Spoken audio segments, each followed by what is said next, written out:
हे मां वैष्णो, जो भी हमारी वीडियो देख रहे हैं उनके घर में सदैव अपना स्थान बनाए रखना, उनकी खाली झोली खुशियों से भर देना। जय माता दी जरूर लिखें। दोस्तों, शारदीय नवरात्रों में 3 औरतें व्रत न करें। अगर इन 3 महिलाओं ने व्रत रख लिया तो समझो भैया, आपका व्रत टूटने से कोई नहीं रोक सकता। मां दुर्गा, मां वैष्णो क्रोधित हो जाती है। नवरात्रि का व्रत भूलकर भी यह 3 महिला ना रखें। और 3 ऐसी सब्जियां हैं जो व्रत में कभी नहीं खानी चाहिए। आइए जाने क्या खाएं क्या न खाएं। 2025 में कब है नवरात्रि, आइए जाने। दोस्तों, नवरात्रि का विशेष पर्व 9 आते हैं, यानी नवरात्रि। आपको बता दें, नवरात्रि के पूरे 9 दिन सपनों की दुनिया की तरह होते हैं। गंगा सागर से भी पवित्र होते हैं। गंगा सागर की हर एक बूंद की तरह पवित्र माने जाते हैं।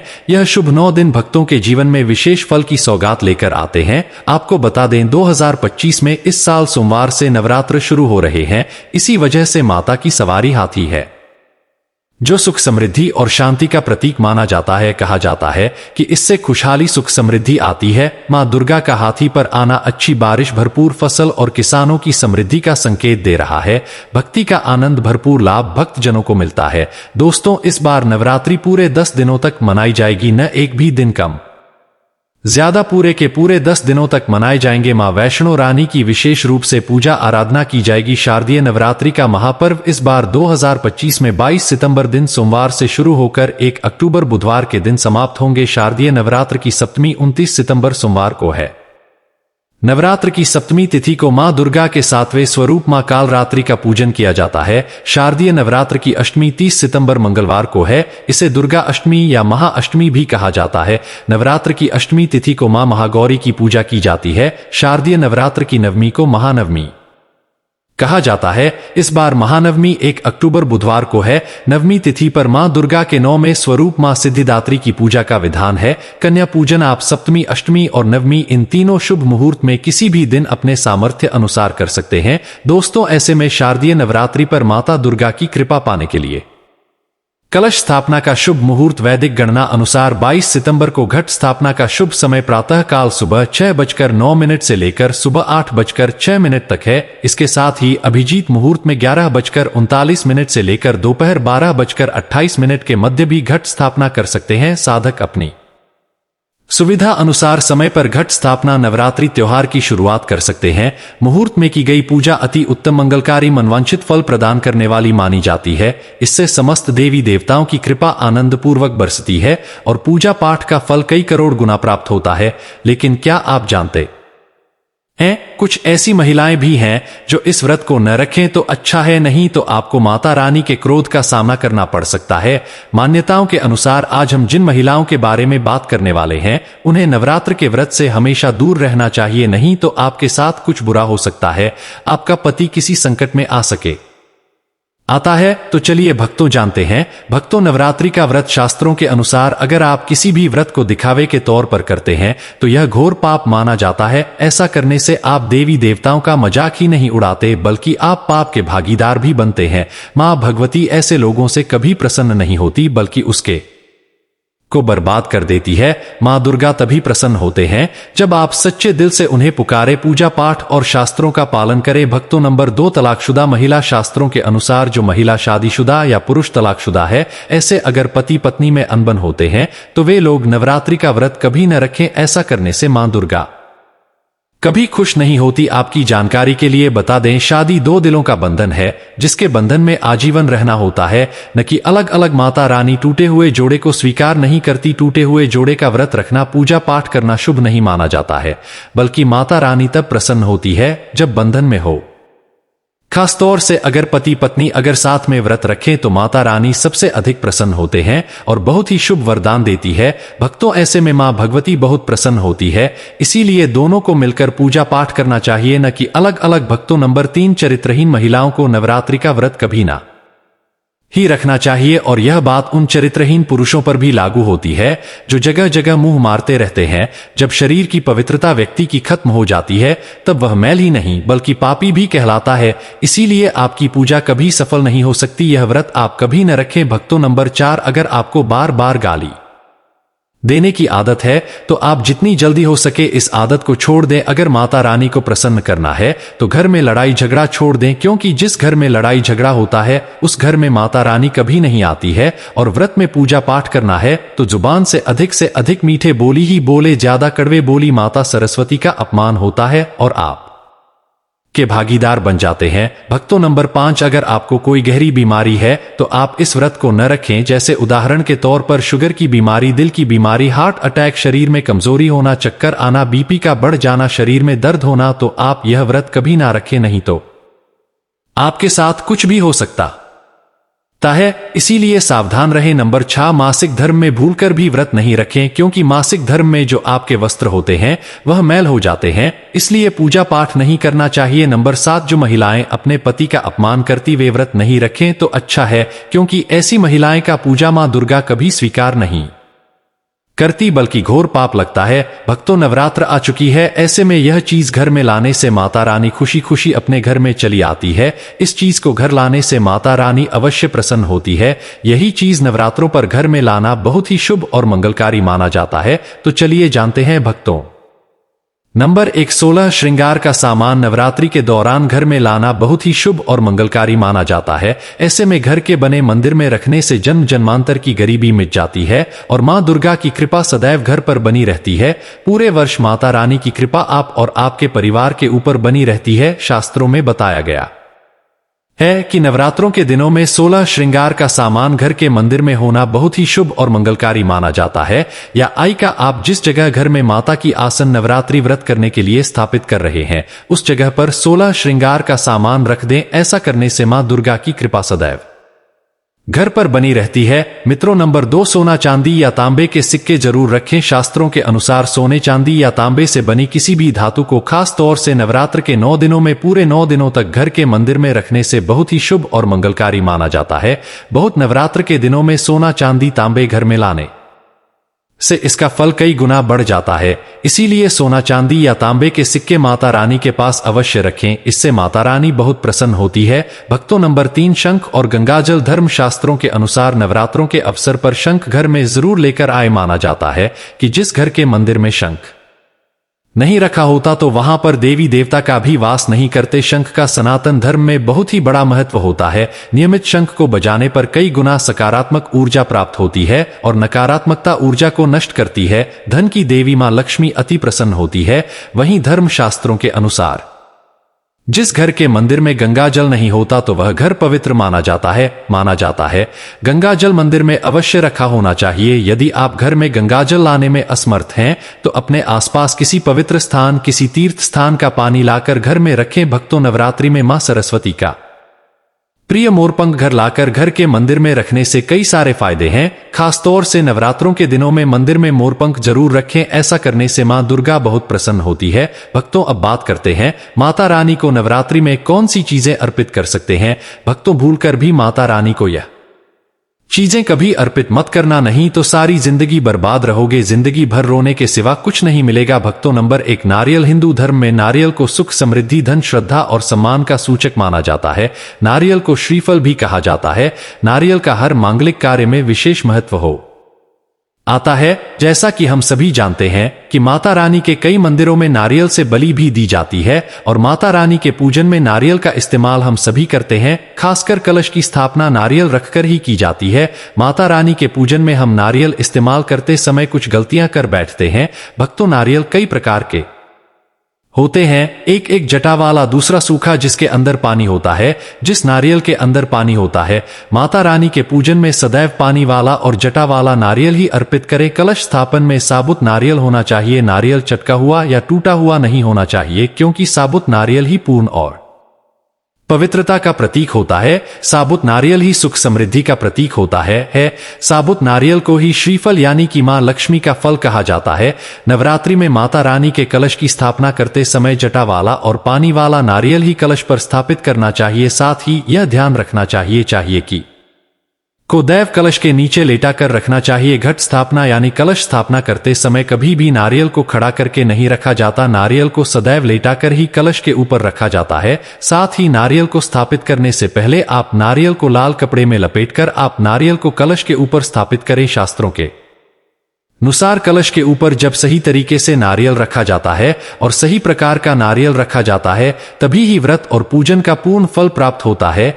यह भी ध्यान रहे कि महिलाएं माता रानी को नारियल अर्पित कर सकती है, लेकिन कभी भी माता रानी के सामने नारियल को भूलकर भी न तोड़े, क्योंकि नारियल बीज रूप होता है यानी कि नारियल में बीज होता है और स्त्रियां बीज रूप से ही शिशु को जन्म देती है। इसीलिए कभी भी महिलाओं को नारियल नहीं तोड़ना चाहिए। भक्तों, नंबर 2, लौंग हम सभी माता रानी के पूजा में इस्तेमाल करते हैं, लेकिन लौंग का इस्तेमाल करते समय एक बहुत बड़ी गलती कर बैठते हैं। हमेशा ध्यान रखना चाहिए कि माता रानी को कुछ भी सामग्री अर्पित करें, उसके साथ में लौंग अवश्य अर्पित करनी चाहिए। नंबर 3, तुलसी के पत्ते। भक्तों, नवरात्रि में माता रानी को तुलसी के पत्ते अर्पित नहीं करने चाहिए। मां दुर्गा के पूजन में तुलसी पत्र का इस्तेमाल करना वर्जित माना जाता है। तुलसी पत्र के अलावा आंवला भी माता रानी को अर्पित नहीं करना चाहिए और दूर्वा भी माता रानी को अर्पित नहीं करना चाहिए। नवरात्र में आप भगवान गणेश को दूर्वा अर्पित कर सकते हैं, आप भगवान विष्णु जी को तुलसी के पत्ते अवश्य अर्पित कर सकते हैं, लेकिन माता रानी को भूलकर भी तुलसी के पत्ते या दूर्वा अर्पित न करें। माता रानी को सफेद फूल भी और अर्पित करें। माता रानी को सदैव लाल रंग के फूल अर्पित करने चाहिए। लाल रंग के फूल माता रानी को अति प्रिय है। भक्तों, खासकर माता रानी को गुलाब और कमल के फूल अति प्रिय है। मित्रों, इन गलतियों से होती है घर में धन की कमी। अगर आप उन लोगों में से हैं जो जिंदगी में पैसे कमाने के लिए बहुत ज्यादा मेहनत करते हैं, हालांकि इस सब के बावजूद भी आपको जीवन में तरक्की नहीं मिल पा रही है, तो वास्तु की कुछ गलतियां इसका कारण हो सकती है। तो चलिए हम आपको कुछ गलतियों के बारे में बताते हैं। वास्तु शास्त्र के अनुसार घर के वास्तु में जरा सी भी कमी रह जाए तो यह सभी सदस्यों के जीवन पर गहरा प्रभाव डालता है। कभी अचानक धन की हानि होती है, तो कभी बने बनाए कार्य बिगड़ने लगते हैं, या फिर कोई बीमार पड़ने लगता है और कितना भी धन आ जाए दिखता ही नहीं है। लगातार मेहनत करने के बाद भी अगर इस तरह की समस्याओं का सामना करना पड़ता है, अगर आप घर में वास्तु से जुड़ी कुछ गलतियां कर रहे हैं, तो इससे आपको काफी परेशानी हो सकती है। आप कर्ज में डूब सकते हैं और घर में दरिद्रता आ सकती है। इसलिए आपको तुरंत नीचे दी गई वास्तु टिप्स को अपना लेना चाहिए। लेकिन उससे पहले अगर आप भी चाहते हैं कि लक्ष्मी माता का आशीर्वाद आप पर बना रहे, तो इस वीडियो को एक लाइक करें और चैनल को सब्सक्राइब कर ले और कमेंट बॉक्स में जय लक्ष्मी निर्माता जरूर लिखें और कमेंट बॉक्स में अपनी राशि डालना मत भूलिएगा। आपकी राशि के अनुसार इस नवरात्रि पर कोई भी उपाय होगा तो हम कमेंट में आकर आपको रिप्लाई में बता देंगे। भक्तों, कई महिलाएं तो ऐसी भी होती है जो कि अपने गहने पसंद नहीं आती है और दूसरी महिला के गहने की शैली और बनावट पसंद आती है, जिसके कारण महिलाएं अपने गहने पहनने के लिए एक दूसरे से बदलाव कर लेते हैं। परंतु दोस्तों, ऐसा करना मतलब है कि आप अपने से मां लक्ष्मी जी को रुष्ट कर रहे हो और घर से बाहर भेजने की तैयारी कर रहे हो, क्योंकि आभूषण या गहने महालक्ष्मी जी का प्रतीक होता है और आपके अपने गहने ही आपको पहनने चाहिए। किसी को भी दूसरे के गहने नहीं पर ने चाहिए। दूसरी चीजें, झाड़ू। दोस्तों, झाड़ू जो सफाई के लिए काम आता है, हमारे घर से नकारात्मक ऊर्जा को दूर करता है,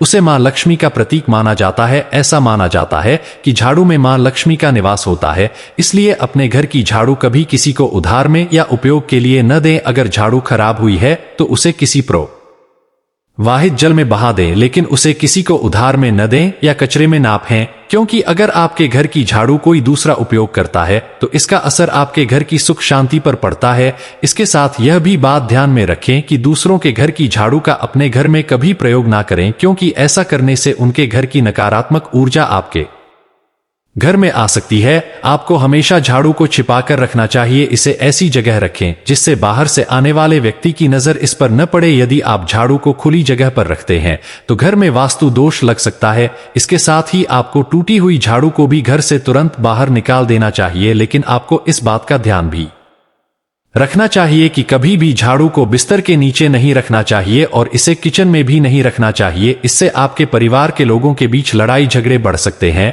आपको इस बात का ध्यान रखना चाहिए कि झाड़ू पर कभी पैर नहीं लगाने चाहिए। यदि आप झाड़ू को पैर लगाते हैं तो यह माता लक्ष्मी का अपमान करने के समान होता है। झाड़ू को पैर लगाने से घर में वास्तु दोष हो सकता है और आपको आर्थिक हानि भी हो सकती है। अगर आप घर में झाड़ू रखती है तो इसे रखने के सही वास्तु नियमों के बारे में जरूर जान लेना चाहिए, जिससे आपकी आर्थिक स्थिति अच्छी बनी रहे और घर में खुशहाली आए। कभी भी आपको घर के किसी भी व्यक्ति के घर से बाहर निकलते ही आपको झाड़ू का इस्तेमाल नहीं करना चाहिए। इससे बाहर जाने वाली व्यक्ति को अपने कार्यों में सफलता नहीं मिलती है।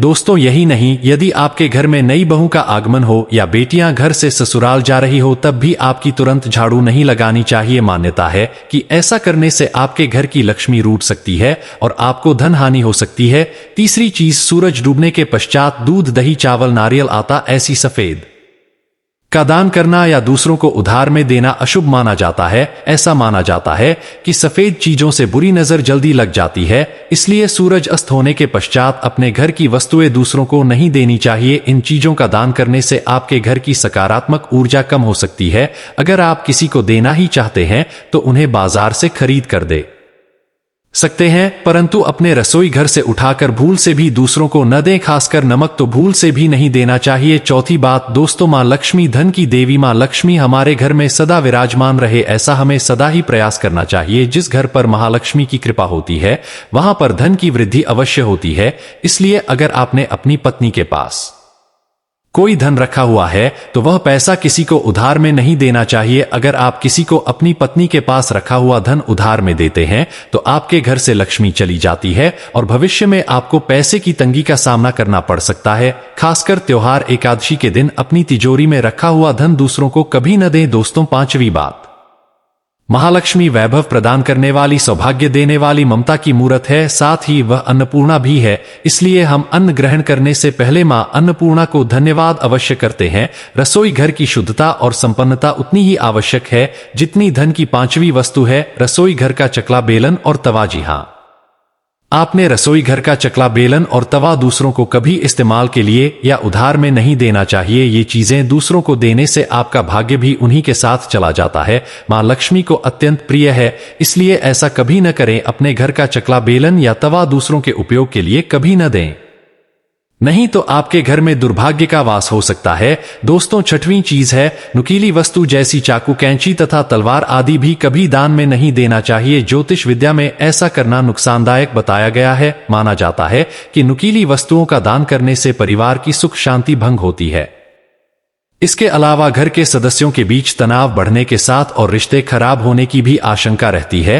कई बार लोग अन्य चीजों के साथ स्टील के बर्तन भी दान में देते हैं, लेकिन ज्योतिष शास्त्र के अनुसार स्टील के बर्तनों का दान करना हमारे घर के लिए अशुभ हो सकता है। धार्मिक मान्यताओं के अनुसार स्टील के बर्तन दान करने से परिवार की सुख शांति भंग होती है और झगड़े आते हैं। इसकी वजह से घर में आर्थिक तंगी बनी रहती है, इसलिए स्टील के बर्तन दान करने से बचना चाहिए। अगर आप भी स्टील का बर्तन दान करते हैं तो आगे से न करें। कभी भी प्लास्टिक से बनी चीजों का दान नहीं करना चाहिए। सूर्यास्त के बाद प्याज और लहसुन दान नहीं करना चाहिए। दोस्तों, सातवीं चीज है, भरते हुए ग्रंथ और किताबें। माना जाता है कि कभी भी भरते हुए ग्रंथ और किताबों का दान नहीं करना चाहिए। इन चीजों का दान करना अच्छा संकेत नहीं माना जाता है। तेल, कभी भी इस्तेमाल किया हुआ तेल या खराब हो चुके तेल का दान नहीं करना चाहिए। तो दोस्तों, ये थी वह 5 चीजें जो दूसरों को कभी उधार में ही देनी चाहिए। दान का महत्व हर धर्म में बताया गया है। सनातन धर्म में सदियों से दान देने की परंपरा का पालन किया जाता है।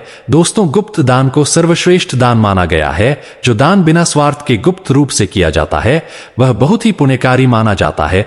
इससे व्यक्ति को पाप कर्मों का नाश होता है और पुण्य कर्मों में बढ़ोतरी होती है। दान करते समय भी कुछ बातों को ध्यान में रखना आवश्यक होता है। दान का अर्थ यह नहीं है कि जो वस्तु आपके काम की न हो यानी उपयोग करने के लायक न हो उसे दान कर दिया जाए। ऐसा दान मान्य नहीं होता है। दान तन, मन और धन किसी भी तरह से किया जाए, बस निस्वार्थ भाव से किया जाना चाहिए। वैसे तो कभी भी दान किया जा सकता है, पर कुछ समय ऐसा भी होता जिसमें यदि दान किया जाए तो बहुत शुभ फलदायी माना जाता है। मान्यता के अनुसार कुछ ऐसी चीजें हैं जिनका दान यदि प्रतिदिन सुबह किया जाए तो घर में सुख समृद्धि बनी रहती है। रोज सुबह पहली रोटी गाय को खिलाना सबसे बड़ा दान माना गया है। आप कोई भी दान नहीं करते हो तो गाय को सिर्फ पहली रोटी हमेशा खिलाएं, आपका यह दान महादान के बराबर हो जाएगा। दोस्तों, सनातन धर्म में गाय को माता का दर्जा दिया जाता है। गया में 33 कोटि देवी देवताओं का वास माना गया है। मान्यता है कि गाय की सेवा करने और उसे रोटी खिलाने से सभी देवी देवताओं का आशीर्वाद प्राप्त होता है। यही कारण है कि बहुत पहले से ही गाय को रोटी खिलाने की परंपरा चली आ रही है। माना जाता है कि जिस घर में प्रतिदिन पहली रोटी गाय को खिलाई जाती है वहां हमेशा सुख समृद्धि बनी रहती है। इस बात का ध्यान रखना चाहिए कि गाय के लिए जो रोटी आप निकाले उसे सुबह को ही प्रतिदिन ताजी रोटी गाय को खिलाएं। इसके साथ ही सुबह को यदि आप गाय को रोटी खिलाते हैं तो उसके साथ चने और गुड़ भी खिलाना चाहिए। दोस्तों, आपने अभी तक हमारी पूरी वीडियो देखी है तो आपसे मैं एक अनुरोध